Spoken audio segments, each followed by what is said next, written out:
Batman. Acho que este personagem dispensa introduções. Mas quem era Batman para o Tim Burton?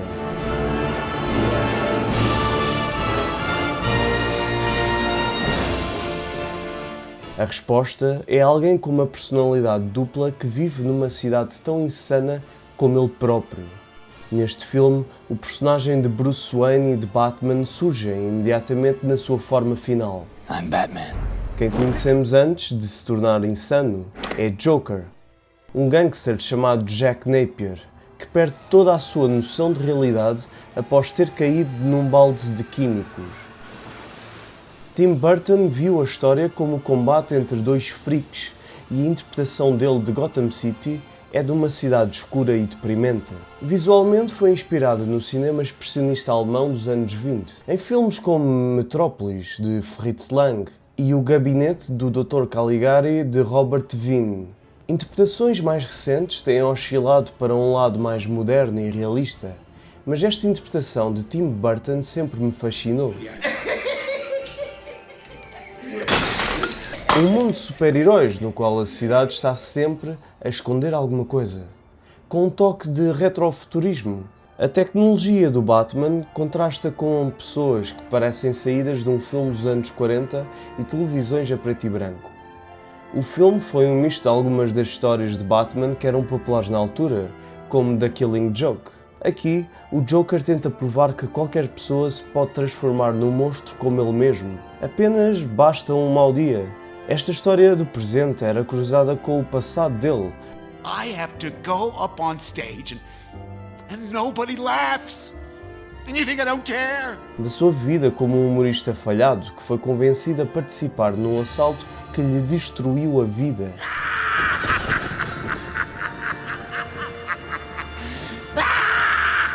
Tim Burton não era fã de bandas desenhadas, mas tinha adorado esta história. Dá para ver como isso o influenciou a focar a narrativa na origem do Joker. Mesmo que Jack Napier tenha sido uma versão bem diferente do passado desse Joker, a total liberdade que o personagem encontra depois de perder a sanidade está bem presente neste filme.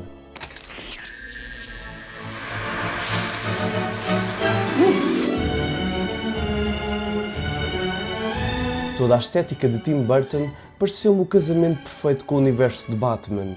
A interpretação que Christopher Nolan teria também é muito forte, claro. Aquela interpretação mais realista. Mas acho que a vantagem deste tipo de personagem é poder ser interpretado e reinterpretado de várias formas completamente distintas. Nesta altura, o Batman estava a ter algumas das melhores bandas desenhadas dos anos 80. Histórias de crime que mostravam um universo sinistro, cheio de psicopatas. No entanto, ainda reinava na cultura popular a interpretação da série dos anos 60, protagonizada por Adam West.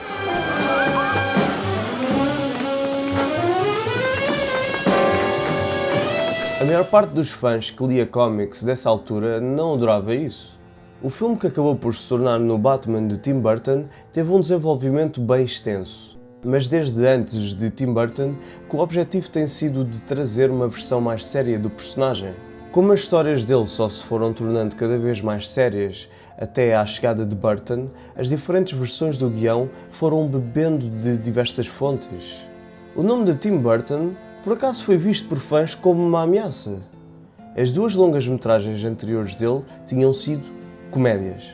Por isso, seria de esperar que este Batman também tivesse o mesmo tom. E quando chegou a fase de casting, houve um boicote. Michael Keaton tinha sido escolhido para o papel de Bruce Wayne. Michael Keaton, um ator cómico, o próprio Beetlejuice. I think that he's kind of a wimp. I would have liked to see a sexier person, a more macho man.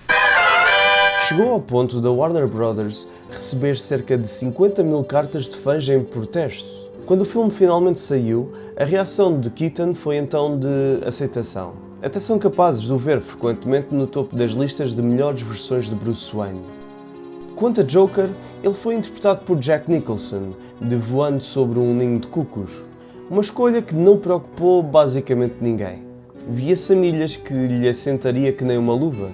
Gentlemen, let's broaden our minds. Lawrence? Saltando algumas décadas, repare que os filmes modernos de super-heróis costumam ter um problema com vilões. Nestes primeiros filmes do Batman, o problema era praticamente o oposto. O papel do vilão era visto como o mais marcante. Os vilões de Batman externalizam as suas emoções e rebentam-nas no mundo. Bruce Wayne internaliza. Michael Keaton tem de deixar muito por dizer. Atua muito com os olhos e durante conversas parece estar noutra frequência de rádio. Depois com Batman é o contrário. Pelo olhar parece hiperfocado. De tudo o que está no filme, penso que o elemento mais estranho é que Batman mata. Outra mudança bem grande ao lore foi que nesta versão o Joker foi quem matou os pais de Bruce Wayne. Isto foi uma ideia de Tim Burton que na altura achou que não seria um problema. Neste momento, estes dois elementos são as duas maiores críticas feitas ainda hoje ao filme. O facto de terem havido mais filmes que nesta área foram mais fiéis às bandas desenhadas só continuou a reforçar esta perspectiva dos fãs. Percebo essa perspectiva, mas acho que é mais fácil olhar negativamente para estas decisões em retrospectiva. Os anos 70 e 80 foram uma época em que a ideia do que Batman era começou a mudar muito, bem como a própria natureza das suas histórias. Por exemplo, Batman Ano 1 é uma das histórias que mais influenciou os reboots de Christopher Nolan e Matt Reeves. You've eaten well. You've eaten Gotham's wealth, its spirit. But your feast is nearly over. From this moment on, none of you are safe. Quando o Batman de Tim Burton foi lançado, essa história só tinha 2 anos. Batman, a Piada Mortal, que tinha sido uma das histórias que tinha convencido Burton do potencial deste universo, tinha apenas 1 ano. Apesar desta história ter acabado por influenciar o tom do filme, ela ainda nem tinha sido publicada quando Tim Burton foi convidado a trabalhar neste filme em 1986. O sucesso do filme também catapultou Batman na cultura popular a uma espécie de era de ouro, com mais histórias que reforçaram que tipo de personagem ele é, e até uma série de desenhos animados que se inspirou no estilo de Burton, mas adaptou a personalidade de Bruce Wayne de uma forma mais fiel às BDs. Dito isto, acho que é interessante ver como uma personagem pode mudar tanto. Porque no início da sua publicação, Batman matava. E ainda mais, chegou a usar uma pistola. Isto era porque Batman seguia a tradição de heróis de literatura pulp. Não usava armas tanto como estes outros personagens, mas chegou a matar um vampiro com ela. E este elemento tão simples, de usar ou não uma pistola, mostra como um único detalhe pode mudar de significado. Porque nestas primeiras histórias, era uma ferramenta de vigilante, mas com o fortalecimento da origem de Batman, da forma como os seus pais foram mortos por uma. I'd never use one, but even I can appreciate the attraction of a gun. The heft, the sleekness, the cool steel, the precision, and the power. The power to change lives, history. The power of God. A pistola passou a ser um símbolo do contrário de Batman, da sedução da violência. Tendo tido o filme Batman no início de Christopher Nolan como a minha primeira experiência com o universo da DC e tendo pouco depois lido Batman Ano 1, a parte dos filmes de Burton que mais me causa estranheza, por acaso, é um personagem específico. James Gordon, um dos polícias não corruptos de Gotham, é basicamente o protagonista de Ano 1 e quase todas as interpretações dele no grande ecrã têm-no posto como um pilar tão importante para Bruce Wayne como Alfred. It's okay. It's okay. Mas neste filme, o personagem dele é esquecível. O papel foi dado a Pat Hingle, que não tinha muitas parecenças com o personagem das BDs. Isso poderia não ser um problema, mas o filme não lhe dá quase nada. Nem arcos, nem momentos fortes de personagem. Isso foi algo recorrente nos filmes seguintes, já que Hingle continuaria a interpretar Gordon durante 4 filmes. De qualquer forma, este primeiro filme foi um fenómeno cultural. O símbolo de Batman era altamente reconhecível. Como ainda é hoje, ver aquele símbolo num póster com um tom escuro, numa altura em que algumas pessoas ainda se deviam lembrar de Batman pelos anos 60, deve ter causado impacto. A Warner apostou em todo o tipo de marketing, pondo a marca em todo o lado. Isto faz-me lembrar o filme da Barbie, que também teve um marketing brilhante adaptado às redes sociais e a outros fatores que só poderiam existir em 2023. Batman, now you can bring his battle against crime home. Batman, haha, you missed. Batman adaptou-se à realidade de 1989, com merchandising em todo o lado e até um jogo para várias plataformas. A versão lançada para a Nintendo Entertainment System até é considerada um dos melhores jogos feitos para essa plataforma. O filme também ficou disponível em VHS apenas 6 meses depois de ter saído nos cinemas, o que na altura foi uma janela de tempo mais curta que o normal. Este tempo entre um filme sair no cinema e estar disponível para se ver em casa só se tem encurtado cada vez mais. Na altura, Batman faturou cerca de 411 milhões de dólares mundialmente, mas em merchandising calcula-se que tenha faturado mais de 750 milhões. Uma sequela estava praticamente garantida. Uma sequela que se afastaria ainda mais das origens e se iria moldar ainda mais a uma visão própria de Tim Burton. Batman regressa, conhecido também como Batman o Regresso, o filme que traumatizou crianças nos anos 90. Some parents contend that Batman Returns, which is rated PG-13, is actually being marketed for younger children, and the movie is just too violent. Depois do estrondo do primeiro filme, Tim Burton teve ainda mais liberdade artística para a sequela. Ao olhar-se para a filmografia completa dele, dá para ver que não é fã de sequelas. Porque Burton não gosta de fazer um segundo filme quando este não tem nada a acrescentar em relação ao primeiro. Realmente, em narrativa, este filme não tem nada em comum com o primeiro. Centra-se em Oswald Cobblepot, o Pinguim, alguém com deformações que foi abandonado pelos pais num esgoto de Gotham. Anos mais tarde, ele basicamente lidera um gangue de circo e pinguins. Numa tentativa por ter a aceitação que nunca teve na infância, Oswald acaba por concorrer para se tornar presidente de Gotham. A narrativa do filme pode parecer estranha, mas o mundo de Batman de Tim Burton tem a lógica de um conto de fadas. Claro que na vida real ninguém iria achar que tê-lo a concorrer para a presidência seria uma boa ideia. A própria origem do Pinguim também não estava nas BDs. Apesar de ter durante vários anos sido o segundo vilão mais recorrente a seguir ao Joker, o Pinguim não era conhecido por ser ameaçador. Mas nesta versão interpretada por Danny DeVito, ele parece saído de um filme de terror da era do cinema mudo. Aliás, até tem algumas parecenças com o vilão de um filme perdido chamado Londres Depois da Meia-Noite. Esta foi uma reinterpretação quase do zero, mas a ideia do Pinguim a concorrer para a presidência da cidade foi retirada da série antiga dos anos 60. E todo o arsenal icónico de guarda-chuvas metralhadora do personagem está lá. Nas BDs, Pinguim tinha começado como uma espécie de ladrão cartunesco. Ao longo dos anos, tem passado a ser reinterpretado como um gangster, mas com armas mais apropriadas para se destacar em Gotham City.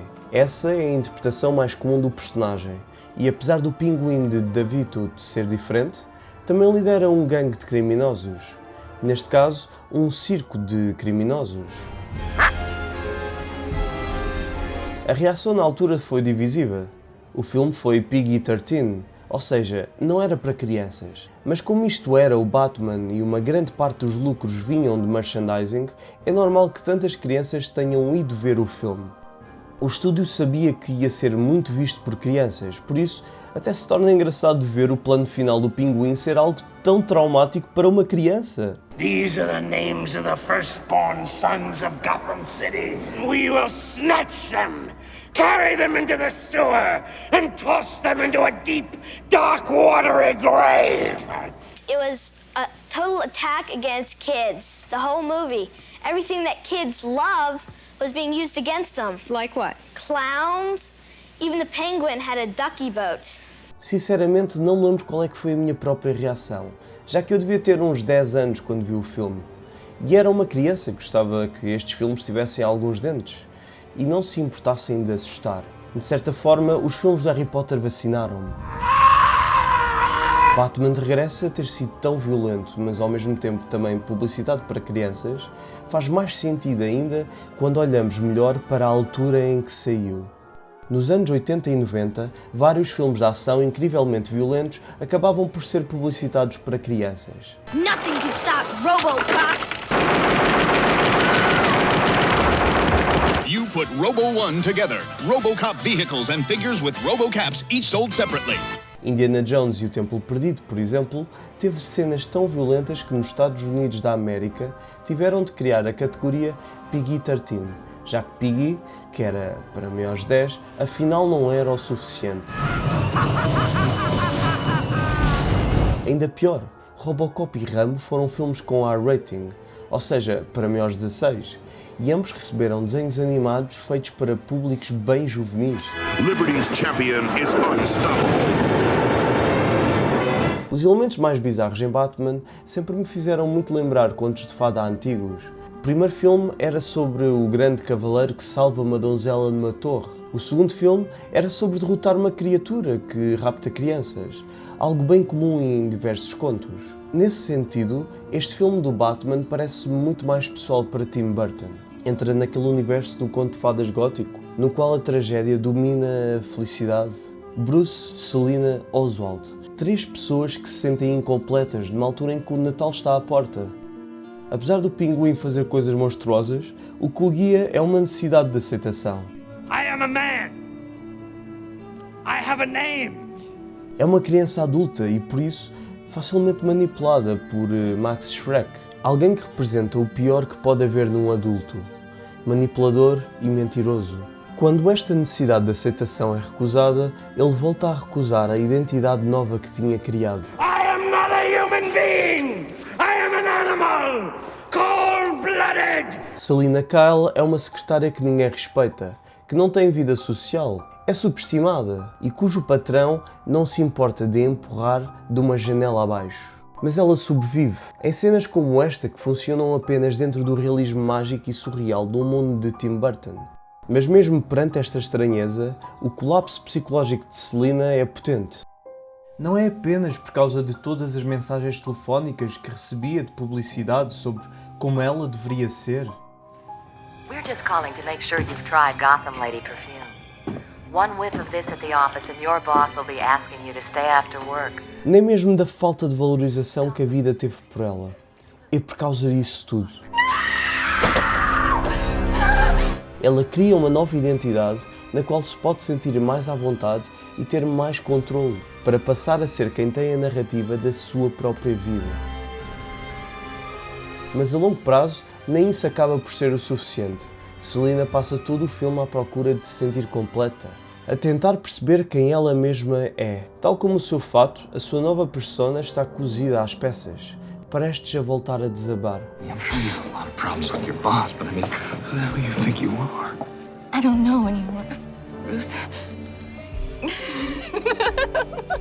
Para a criação da personagem, o argumentista Daniel Waters decidiu não fazer da personagem aquilo que ele via nas BDs como sendo uma fantasia sexual fetichista.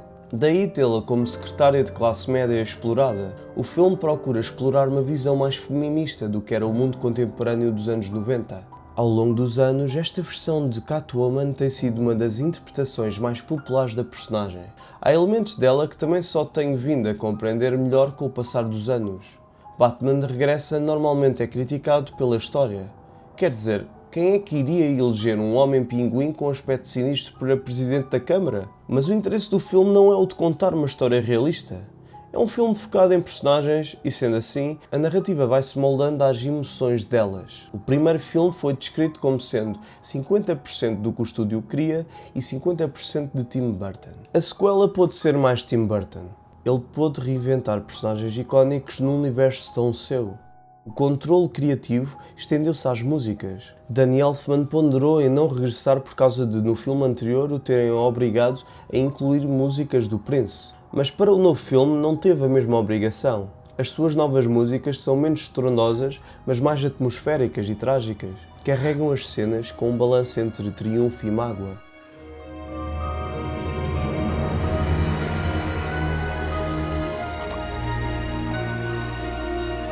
Para mim, é um dos melhores trabalhos de Elfman, perfeitamente ajustado a uma história sobre 3 pessoas quebradas durante o Natal. Uma época festiva para se celebrar em família, mas para quem não tem onde ir, esta celebração torna-se trágica.